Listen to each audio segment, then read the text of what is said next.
Hello. I can hear Brandon. Yeah. All right. And it was Finally all live. Hey. Okay. So The edited version will be shorter. Yes. So sorry. thank you for helping us with that troubleshooting. You know, even sometimes the troubleshooters need to be troubleshot. Shot? Anyway, moving on. So thank you for bearing with us as we traverse these interesting issues with all of our live. Anyway, without further ado, let's go ahead and jump into the video. Today we're talking about all of the opinions that we might have, opinions that actually we've gotten from some of you that you asked us to comment on and talk about why we might think something is good, bad, ugly, or whatever.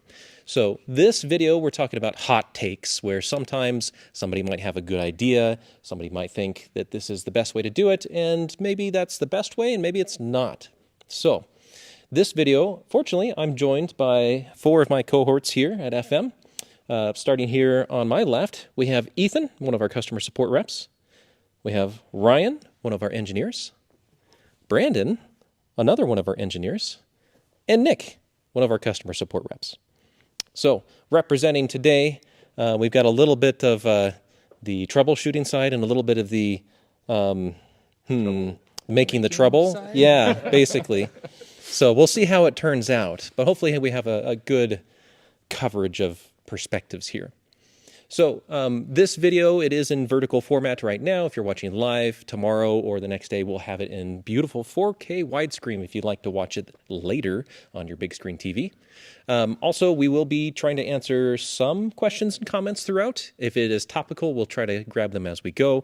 Although we got lots of opinions about different hot takes beforehand, so we'll see if we actually get through the content that we have prepared already. Without further ado, I'll go ahead and get started with the first hot take that I guess I kind of have to champion this, being who I am in the car that I drive. And that is that NC Miatas are the best bang for buck Miata there is right now. And I will go on to describe that as if you're shopping for a new Miata that you want to modify, drive, or otherwise, generally speaking, the NC market here in North America has been a little bit tamer compared to NAs and NBs and even NDs now that they're on the used market and have been for several years. That you could get a pretty nice low mileage NC for the same money or sometimes less than even the NAs that are older and probably have more miles generally. And so you're kind of getting more car for your money, and they have better suspension, they have more suspension travel, the chassis are stiffer, they are more comfortable on the inside. They have more room on the inside. So to me, they're kind of the bargain value add right now as far as Miatas are concerned. I'm guilty. I have an NC. These are definitely opinions from my experience just because I've had an NA, I've had an NB. They were fun. I loved them. But man, the NC is pretty great. So that is my hot take. Would anybody like to counterpoint because they're an A, NB, and D lover? Or does everybody agree? Is that not a hot take? Oh, hey, okay, good, excellent. Have some opinions. Michael, how much did you pay for your NC?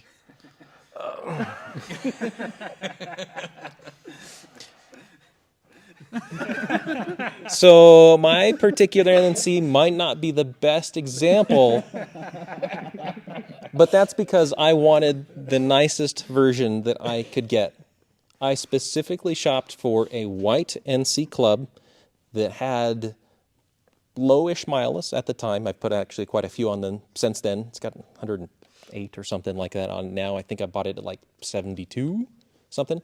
Anyway, so like I wanted a club spec specifically. No, it wasn't cheap. You don't have to buy a club. I wanted it because I like the way it looks. You can get NC1s and NC2s and 3s with similar performance, especially if you're willing to do your own shocks and springs, wheel and tire upgrade, brakes, whatever else you want to it. You can make them comparably nice as a club and spend a lot less. So this is a do as I say, not as I do. I mean, unless you want what you want, Brandon, there's nothing wrong with that. Fair. So, okay, was that your point, or do you have more? You just want to poke fun at me, right? I mean, a little bit. I mean, I'll take any chance I can get about poking fun at Mike, but I think NC1, you might have me. Maybe. Because you can get a pretty good NC1, you know, say 100,000 miles or so, like 6 to 10 grand, which is like good NB money, right? But if you want like the actual good NC, you're paying ND money for that, like ND1, base model ND2 money. So like you may as well get an ND because it's more of a pure, I'll call it Miata chassis. That's fair. Ryan has words. Ryan's He's humming and hawing. Unfortunately, I agree with Mike wholeheartedly. I think the NC is a great value. I didn't know anything about them when I started working here at the beginning of the year, and I have fallen in love with them. I get so giddy anytime I have an excuse to take Nancy home. Especially with our turbo kit, it's phenomenal. I will definitely be owning an NC in the next 5 years. So, sorry, Ethan. I agree with Mike. Does he want the? He wants the mic. No one ever said NCs are bad. NCs are great. We all love NCs. I mean, we kind of have to say that we sell parts for them, right? But I'm saying, is it the best bang for buck compared to maybe modifying an NB or just a completely stock early-ish ND? I will concede on that one. My NB was very cheap. There's definitely deals to be had for all generations, I think, especially if you're willing to look into auctions. So, yeah. I guess those things aside. Yeah, I'm not that familiar with the used market, but to my degree of familiarity, yeah, I think I'm going to have to decide overall with Mike, particularly, as Ethan said, on the NC1s. That's probably where your best bang for the buck is going to be because you get most of it. It just looks a little different. The engine is still fine, but it's not as sought after, so therefore cheaper. They made more NC1s than NC2s and 3s combined, so you're just likely to find an NC1 more than an NC2 or 3. Economics, supply and demand. It's like the NA6, but with a bad engine. We'll get to that in a second. Nick, do you have anything to add there? Nope, I would agree with Mike. I'm All right. in the same camp as Brandon. Yeah, looks like Mike's got a pretty good following on this one. All right, so I'll move on to the next one since we're pretty much all in agreement there. Nick, let's start off with your hot take that you wanted to talk about. All right, I guess my hot take is all Miatas should be turbocharged. I prefer to drive a fast car slow than a slow car fast. I just have more fun that way. I know that might be a controversial opinion in the Miata community, but I just have more fun when a car's boosted. We can maybe go down the line on that one. I don't know that I disagree, but I also don't know that I agree quite as strongly. I think a slow car fast is a lot of fun. I think a slow car fast is a lot more approachable. I think a fast car fast is also very fun, and particularly like streetwise, just knowing that you have that kind of thrust under your right foot is pretty nice. I track different ways. They're both a lot of fun. Street, I think street in particular, I really prefer a turbo car because especially we're up here at 5,000 feet. The air's pretty thin. Miatas are not fast anywhere. They're a lot slower up here. So having a turbo really makes a difference. So yeah, I'd give you like a 60 or 70% I'll take it. agreement on that one.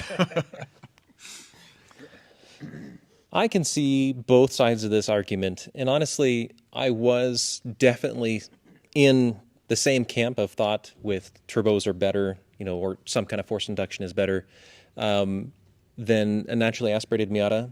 But having said that, when we got our new NA6 car, Pepper, over here, just a little while ago, we got it nearly stock. It had a few little modifications for it. I didn't really think much of it. I was like, okay, it's another NA. It was in pretty nice condition, or is in pretty nice condition. So, whatever. I drove it once because we needed to test our thoughts on it for a suspension, stock versus modified. And I thought, okay, sure. went and drove it, and I was refreshed by how fun it actually is to drive a naturally aspirated 1.6 that's in mechanically good condition. So I will say that I can certainly agree with being able to really wring an engine's neck and not feel like you're going to get pulled over and taken to jail immediately. So there's definitely a cool thing there, and it sounded good for a 4-cylinder. You know, that 1.6 does have, I think, a slightly nicer sound. Now, I will say, at the end of the day, what am I driving home? My Turbo NC. Having had the benefit of horsepower and turbos, it can be fun without, but I don't know that I would ever go back for my daily driven car. Yeah. I think that turbochargers and that extra horsepower make it so much easier to drive.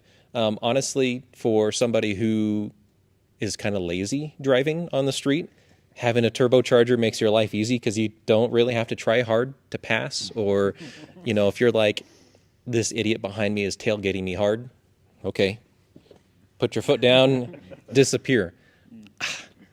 So if you like the ease of having that power on tap, man, put a turbo on there. I go back and forth on this one. I'd say I'm a good even 50-50 split. Having had my car for naturally aspirated 5.5 out of the 6 years I've had it, I miss it. I love the simplicity of it. It always started up. It always went. I had no other problems anywhere else in my car because I wasn't really pushing it that hard because it was only naturally aspirated. Rowing through the gears, ringing it out every street, every corner through the hills in Georgia, and then looking down at the speedometer, I'm only going 35. You know, it was great. I loved, kind of opposite of what Mike said here, I like driving like it's a race car on the streets, but then a Miata held me back that, you know, I was only going 30 miles an hour, but I felt like I was driving a race car, and I love that, and I miss that, and now I sit there and I have so much power on tap that I have to control it. I have to keep it tamed. On track though, it's a blast. It's great. Street, it is really nice that it's there when I want it, but I do miss the simplicity of a naturally aspirated engine. It makes me want another Miata to specifically not turbo. That said, if I did it again, would I turbo it again? Yeah, I would. The turbo's awesome. But I do miss a naturally aspirated car. So I'm torn between those two. So put a comment down below if you'd like Ryan to take off his turbo kit and send it to you. Yeah. Good luck with that. So I think one thing to note about Nick and why he holds this opinion is that he grew up in the Midwest surrounded by V8s and Firebirds and Mustangs and what's it called, 1320 and ice cream crews in his backyard. So I think to him, he's never experienced a corner before until he was about 35. So he holds this opinion because that's all he had. So it's like, think if you're from the South, you like, what do you guys like in the South? What? Barbecue? Yeah. Colorado's awesome. Barbecue? Pretty medium. You see? Is someone from Colorado necessarily going to be more likely to favor Southern barbecue? That's what I'm saying. Yeah, that's fair. Is my personal opinion on this is I could go either way. Really, I wouldn't say it's better or worse. It's different. Especially because like what my pal Ryan here said, it's fun to ring it out. Mm-hmm. Turbos are also fun because you get that big push in the back, but you're up to speed in like 2 seconds. Even like our Stage 1 turbos, 0 to 60 in probably what, 6.5 seconds, maybe. Yeah. And like coming to work here, we get like one road to really accelerate. Mm-hmm. Like, come on. Mm-hmm. Like I would say you get more of an experience, at least around here, mountain roads, with a naturally aspirated car. Mm-hmm. And track-wise, it depends on the track. Our personal track, I wouldn't say I have any more or less fun with naturally aspirated car versus boosted. Yeah, I think it's a different kind of fun. I think it's a different kind of fun between the turbo and naturally aspirated. So I had a naturally aspirated NA and a turbo NA at the same time, and they were both an absolute riot on track, but for different reasons. The naturally aspirated car, they talk about it being a momentum car and all that business, but basically if you screw up a corner, you know it, and the whole lap is gone. But if you if you screw it up in the turbo car, you can make up for it, but then you're still slow overall, but you're going a lot faster on the parts where you can actually go full throttle. Full throttle, a naturally aspirated car on the back sweeper of our track. Yeah. I think high planes would be I don't know if you guys can hear. He's saying high planes would be different. High planes are the straights are much longer, which means that you're going to get a lot more bored in a naturally aspirated car. One of Keith's sayings is that a turbo is there to make the straights shorter, so you can get to the corners faster and enjoy the corners faster. And yeah, it's pretty good logic. I'm for it. I'm all for a compensator. We know. I'm okay with that. All right, so And we should clarify. All of us have turbo Miatas. All of us. Yeah. you might see a trend. Yeah. Hey, Turbo Miata, naturally aspirated. The background is also mostly Turbo Miata, so. let's see. I think. Moving on. Let's see, Brandon. I think it's your turn to suggest your hot take. Okay. You're opinionated. Okay. Actually, yes, I have some opinions. It's a good segue because kind of along the lines of what we're talking about, street versus track and all that kind of stuff. My opinion is that a street Miata, should not have overly sticky tires. You don't need to go 10/10ths absolutely the fastest possible around the corner. You want to have as much fun as possible, and a little bit of playfulness will get you there, as opposed to a tire that has all the grip in the world, maybe is on a bit more of a knife edge. It's riskier, maybe because of breakaway characteristics, but also because you're going so much faster. And kind of to, I think it was Ethan's point about turbos, they're awesome. Well, and Ryan's, probably everybody's point with turbos, is that they're awesome, they're a lot of fun, and you're going way fast. It's the same argument with overly sticky tires. They're fantastic on the track. I've got huge, almost slicks on when I run on track, but I have fairly normal tires for the street. So that is my opinion. Well, I actually have both. Tried both ways here on my personal Miata. When I was, as Ethan mentioned, when I was still in Nebraska and there weren't many corners to be had, I did have 200 tread wear tires on my car to make the most of the few corners that were available to me. So I really found it enjoyable to have very sticky tires to enjoy the 4 or 5 cloverleaf exit interchanges that we had around town in my Miata. So I really enjoyed that. I'm out here now with kind of worn down summer tires right now in my car, and I see the enjoyment. I'm driving around with tires that aren't so grippy. But my preference, I don't know. I actually really enjoyed having the sticky tires on the street, personally. It made the corners I could experience when I was in the Midwest quite a lot more enjoyable. So that's kind of my default, is to go with a stickier tire than maybe other people might run on the street. But I can see both arguments. Sure, yeah. When I first started working here, I had an NB that I was putting together. It was going to be a track build, no expense spared, except for the V8, I guess. That didn't happen. But I did put 15 by 8s on it, and then I went as big as 15 by 9s, and I had,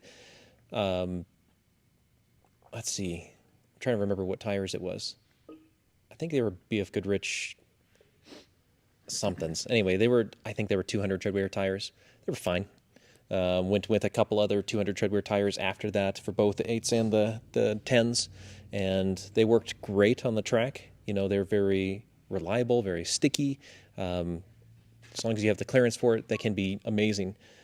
My problem is that I think my pinky started creeping taller and taller, and on the road, going down the highway, if I was going down to Gateway to go do a fun drive, see some cars at the museum, or if I was traveling to the Gap, or if I was going to go see my grandparents out of state, whatever, I got to the point where it was so annoying to me to hear the tires rah, rah, rah, rah, rah, rah, as I was going down the highway, with those sticky rubber that it wears and gets really loud. If you've ever had it, you know what I'm talking about. And it wasn't fun for me, and I wasn't enjoying the car. It's one of the reasons why I ended up selling my NB, because it was so track focused. I didn't like driving it on the street. And so when that happened, I thought, I don't want to do that with my NC. And I did start off with some Continental Extreme Contact Sport O2s, which are 340 tread wear tires, I think. And they're great, actually. I like them quite a bit. And then I wound up getting a set of wheels that are the FDRX7 wheels that are 16s, because I was like, let's give it a shot. They were cheap, so I thought, let's experiment, see how it goes. Hadn't tried the 16-inch wheels, before on the NC. Got them, and I thought, I don't want to spend a fortune on tires. What's the cheapest tire I can get that doesn't look sketchy? I found some Kumho Exta 42X, I don't know, some sort of thing I'd never heard before. And they're like 460 tread wear or something like that. Honestly, I have no complaints. They're quiet, and they have no issue with grip. I actually took that setup down to the Gap this year and was running through all of 129 and, the associated really twisty highways down there. I kept up with Stefan Knapp in his relatively race prep, or at least aggressively prepped NC with a 2.5 swap just fine. Stefan can argue with me. I didn't have any issues with that. That's fine. That's because he wasn't trying, Mike. He was hosting a group of people. Whatever. So honestly, I was very impressed with it. I think nowadays tire compounds have come a long way, and you don't have to spend a whole bunch of money to get reasonably good tires. As long as you do your homework and you're not buying the most generic black and rounds you can get from Walmart, maybe, don't do that. But there are options out there that I think I paid $80 a tire and blown away. As far as bang for buck, I'm really happy. So I guess all of that to say that I don't mind less grippy tires. I don't think you need to have the biggest, widest to have fun. They're predictable, they're quiet, they're comfortable. Call me old, but boy, it makes me happy. Logan said I'm old. So when I bought my Miata, it still had the OEM wheels on it, which were pretty skinny. Honestly, might have been the original tires too. I'm not really sure. They were not great, but they were a lot of fun. I love drifting corners when I can find them. I had a 90-degree exit outside of the parking lot of one of the old places I used to work, and I would drift that every single day, going to work and leaving work every single time. And it was so fun because I didn't care about those tires. I was prepared to buy new tires whenever they wore out. So I was like, I don't care. I'll just rip these. And I did a lot of that for like 3 years. And then finally they got low enough that I was like, okay, I should get some real, big boy wheels and tires. And so I did. I got some 205, the Extreme Contact Sports that Mike mentioned, and they were really grippy. And it was cool that I was like, oh, wow, I can take corners a lot quicker than I can. But then they were expensive tires, so I didn't really want to do burnouts anymore. They were harder to, lose traction on purposely. I roasted a clutch by not dropping it hard enough to do a burnout, and destroyed a clutch. Did it catch fire? No. Maybe by the smell, it smelled pretty nasty. And then I tried to drive it for 2 more months until it slowly slipped more and more, and then I got stranded. So if it's slipping, just change your clutch. It's time. But so I had too much grip from my naturally aspirated Miata, and I kind of missed having my OEM tires. Now that I've turbocharged it, I'm kind of back on that other side that I can break them loose when I want to. When I pull out of the car wash and my wheels are wet, I mash the throttle and I can drift out of the parking lot. It's a lot of fun. At our track, I have to watch my throttle because if I put it down, I'll spin the rears, and that's what makes our track so fun. That I think that there's a nice balance. So I think find what the perfect setup is for your power and your weight in terms of tire size and tread wear, and then back it off a hair and get those so that they're a little slippy but also have good grip. I think that's the nice sweet spot. What Ryan said. I mean, really, I don't really How wide care. are the wheels on your Miata, Ethan? My wheels are 15 by 10. Thank you very much. It's a track car. It's a track car. with a license plate. Yeah, I have those because I like them. Winter setups 15x7s though, and a 195 tire. I mean, I don't know. Street cars to me, don't drive like a jerk. I don't know. Just drive your car. I don't really have an opinion. Since we didn't really get any opposing views on that, backstage there was one very vocal person that was pro wide wheels and tires. So I think that maybe we should hear from our own Travis. Get him out from behind the camera. Come here, Travis. Everybody! Yay, Travis! So Travis, tell us about your setup and why you think it's superior. So first off, I will say that no one here is wrong, and you should do what you like. We're here But for opinions, Travis. Come on. For me, in my opinion, I like the stickier, wider tires. I've had 3 different Miatas with 3 different power setups. I've had. What do you use them for? The current one is a garage queen. Are you happy? I said it. What? And but I do like the stability. I like being able to take a roundabout hard. I mean, like these guys were saying, we have mountain roads, we have roundabouts. I like the predictability and knowing that I can, hold some speed in the corner without the brake end coming loose. I like being able to take a roundabout without my back tires squealing and accidentally drifting through a corner in the rain and having every cop and every person. You don't drive in the rain, Travis. Yeah. I don't drive the Miata in the rain. Yeah. In order to slide in the rain, you have to first drive in the rain. I should have seen this coming. I probably deserve this. But even on other cars, I've put in at least slightly sticky tires on there because you want to be safe. On a daily car, it's got to be something that you feel comfortable driving. And for me, I liked the predictability and knowing that if I have to jerk the wheel, the car is going to go where I point it, not where it wants to because the tires are cheap and it's going to slide around a little bit.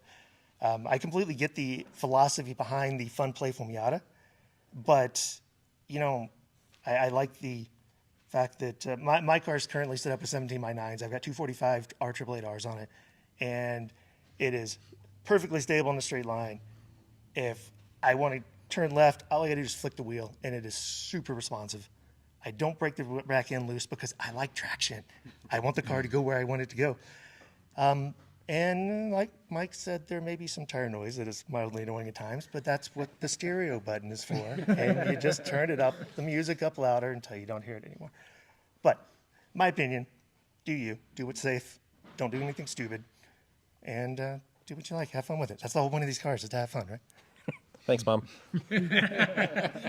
Thank you, Travis. Yay! All right. So, let's get into something a little bit more contentious. Bum, bum, bum.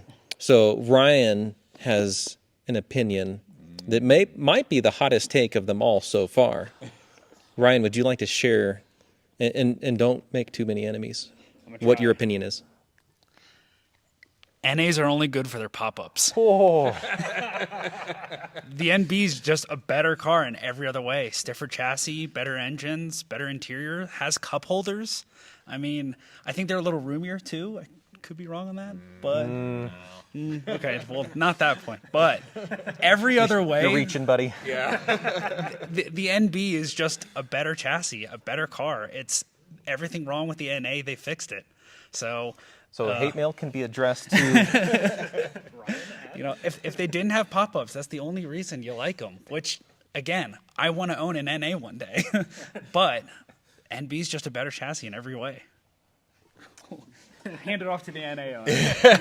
I mean, yes, on, I have comments. an NA. I don't really disagree with Ryan. However, I think this is a good example of objective versus subjective. Because objectively, yeah, he's right. The NA is lighter. The NA, particularly the 1.6, is a little revier, I suppose. But then you get into the subjective of style and classic and pop-ups and all that kind of stuff. And I have an NA because I have an NA, not necessarily because I specifically wanted an NA over an NB. I've had it long enough that it was probably what fit into my budget at the time. The price is right, probably. Yep. And I love NAs, but also I do like NBs, and they are stiffer and have a tick more horsepower depending on what year you're talking about, and that kind of stuff. NAs have the option for better headlights because everything in a certain year range came with 7-inch rounds, so there are a bazillion different options. So hey, it's got that going for it. There's a lot of terrible options. Oh yes, there's a lot of garbage out there. But hey, hot tip, you know who doesn't have garbage options? Flyin Miata. Check it out on our website. Yeah, don't get me started on lighting. Oh God, don't get him started on lighting. Yes. There are some good options, but there's a lot of terrible options. I guess since I'm holding the mic anyway, I will say, having owned an NA and an NB, so I actually know what both chassis are like to You like drive. your NB better, right? If I were going to go back, He voluntarily got rid of his NB, but he did not voluntarily get rid of his NA. my NA had a short life. It was taken from me. Rip my 96M edition F-150. It didn't win. That is true. That being said, I think that if I were to go back to an earlier chassis, I think for nostalgia's sake, I'd probably try to find a 96M.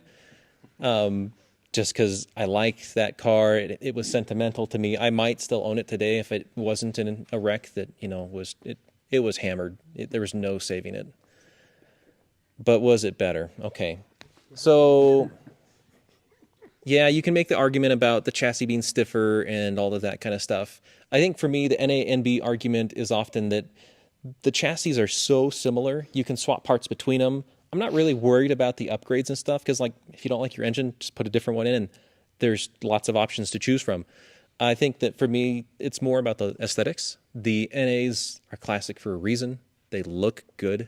NBs look good too. I guess if I were to do an NB again, I'd probably do an NB2 specifically. I think the bumper front covers in the front are a little nicer, a little bit more aggressive looking headlights, that kind of thing. One guy is shaking his head. Yeah. I mean, pros and cons. But I think that if we're going off of which one I would choose if I were going to go back because I think it's better, I'd probably go for a 96M because I like the way it looks. It was special to me. It's kind of a similar story to how I got my club. It was, a special car, special trim level. It was exactly what I wanted at the time. So, yeah, I guess I'll go NA on this one. Uh-oh. Brandon's opinionated. No, I just have a question. Ryan, we did our track day a while ago with all of the cars there. Which one was your favorite and we had every generation there. Okay, I will say Captain Bob was my answer. Captain Bob is a phenomenal car. I really liked it. Super solid. It's our 95 NA Miata. Yeah. If you don't know our cars by name. Yeah. I think that comes down to Reggie just needing a few things, though. It had a thump with the exhaust that, made me a little hesitant driving because we weren't sure what it was at the time. Yes. And it needs rectified now, actually. It is. And it needs a limited slip for sure. I kept lifting the also inside getting wheel. rectified. Yep. Is it? Yeah. That's news to me. That's exciting. Yeah, Reggie's our 2002 NB2 Miata. Mm-hmm. Again, if you don't know the names. We're going to reference a lot of the cars by name because the red one doesn't often tell you exactly which car we're talking about. Yeah. Mm-hmm. Yep. So he does have me on that one. But Reggie with a few things, and getting us back to the track, then I think we'll see. So if you want to see us all go out to the track again, comment down below. Ethan will pay per comment. Oh, that's true. Ethan is our biggest proponent for track day to learn. So, yeah. Yeah, learn. We're experiencing the products and how they affect the cars on the track. That's right. Right. So, for those that don't know, I have owned 8 separate NA and NB Miatas. I've had 5 NAs and 3 NBs. And I'm going to be non-committal here and say they're different. How many of them ran? 6.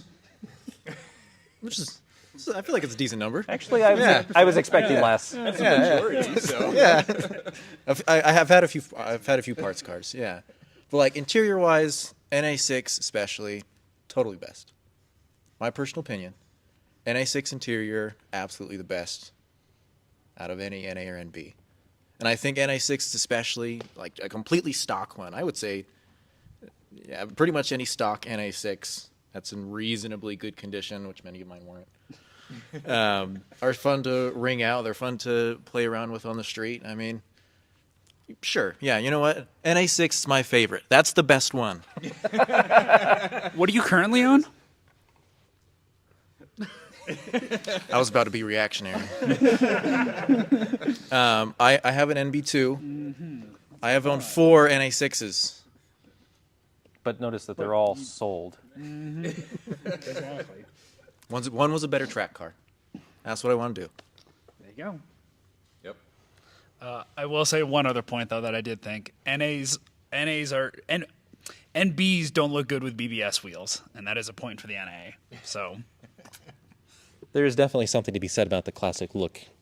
Hence why we have like wheels on Pepper, because they just fit that kind of retro look better than NBs for the most part. Okay, so hopefully the comments haven't torn us apart too badly, but we'll yeah, it's looking great, excellent. So let's quickly move on, and maybe people will forget about Ryan's grievances here. Ethan, what is your hot take you'd like to share today? My hot take is that a 15x8 wheel, if you have the opportunity in whatever wheel you're getting, is the wrong size. Incorrect size. 15x7s are better for a street car. You can fit a stock size tire on it. They have winter tire options. There's better all-season options. You can fit a 205 on an 8-inch wheel, but you have to stretch it, and that looks goofy. And a lot of tire shops simply just won't do that. If you want a track setup, if you want a real grippy tire, I need you to commit. Get yourself a 15x9, stretch a 225, or even put a 245 on there.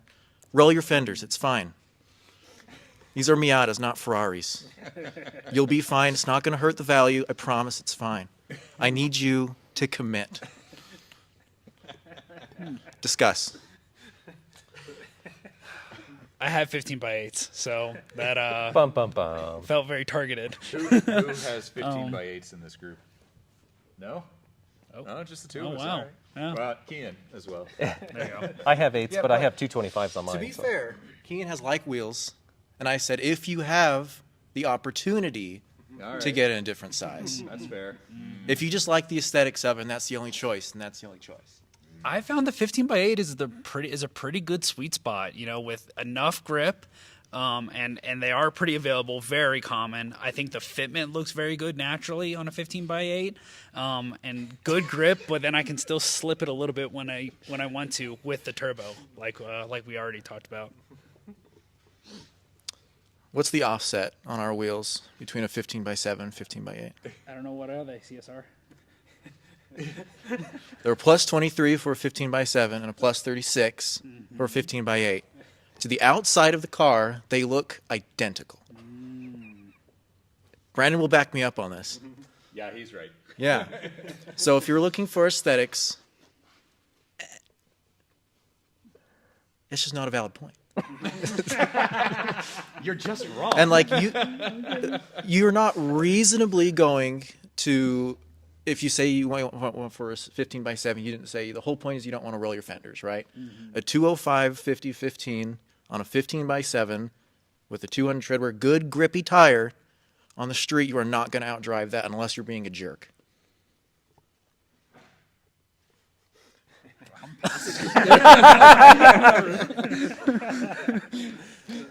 I kind of agree, only for the aesthetic purpose. I will say that especially for an NA or NB, if you're not looking to get crazy, especially if you don't own a fender roller or don't know anybody that can do it, or if you're just, hey, some of us have slightly higher standards, okay? The 205 and an 8, it does work. We know it's a proven solution. We've done it a lot. Making the sidewall a little bit stiffer because it's stretched is actually a little bit more predictable in certain scenarios if you're tracking it. There's actually a really good tie rack video about this that they did a test for different wheel widths versus tires that are the same width. It's a good video if you haven't seen it. So it can be a little bit more predictable because the sidewall is not flexing and moving around and squirming as much. Could you just get a 225 and a 9? You could get a 225 and a 9. So I can understand the whole commit thing. If you're going to go big, go big.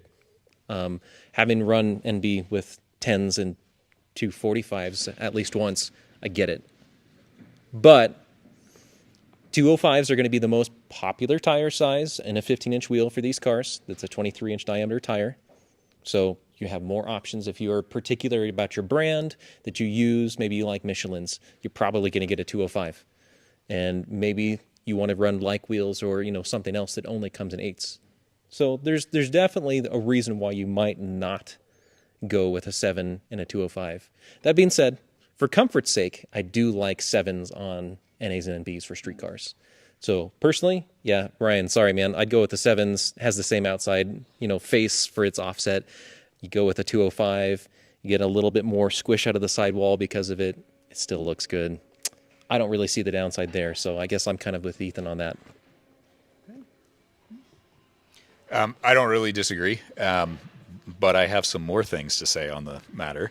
The 15x7 with the plus 23, yeah, you're totally right. That does, if you're ignoring the width of the tire, then it's going to look the same from the side of the car. Let's put it that way. From the side of the car, it's going to look the same as a 15x8. If you're using our 7s, I think you're going to be hard-pressed to find a 7 in that offset. I haven't done an exhaustive search, so they're it could all be over wrong. eBay. You can get Oh, crazy yeah. offsets if you That's want. a good plan. You let me know how that works out. I didn't recommend it. I Yeah. just said you could. How? What's the opinion on an 80-pound wheel on a Miata? But no, so I think that's a valid point. I think it's also going to be tough to find in not a Kogeki. I think the 8 does look a little bit better from the back in terms of width because it does have that little bit of stretch. It does make it a more responsive and predictable tire. But the 7 is going to be lighter. It's going to be a less responsive and I guess predictable, but mostly less responsive tire. Same for same. Same tire on a 7 versus an 8. But it's also going to be a more comfortable tire because it still does have a little bit of give in that sidewall. So I had 7s for my street wheels on my NA, and then I had a small incident, and those 7s were no longer an option. And we weren't selling 7s at that point, so I got 8s, and they're fine. I actually really like the aesthetics of it, but the ride quality did take a little bit of a hit. And an 8, if you're not willing, I don't really disagree with Ethan in terms of committing, but if you're not willing to, which is fine, we're not here to judge, then an 8 is going to be much better at both of them. This is an opinions video, so we are here to judge. Oh, I'm judging Ethan, but I'm not going to judge anyone else that is, has limitations. So, so anyway, kind of a non-answer, but yeah, if I would say that if you're buying our wheels and you're able to commit to 9s for track, then yeah, I would vote for 7s over 8s. I've got 15x7s on my car. I got them because I didn't need a wider tire for the street. Since then, I've seen enough cars set up with 205 tires on 15x8 wheels. I really like the look. If I had to do it again, I would get an 8-inch wide wheel with a 205 street tire just for the look alone. But I would agree with Ethan.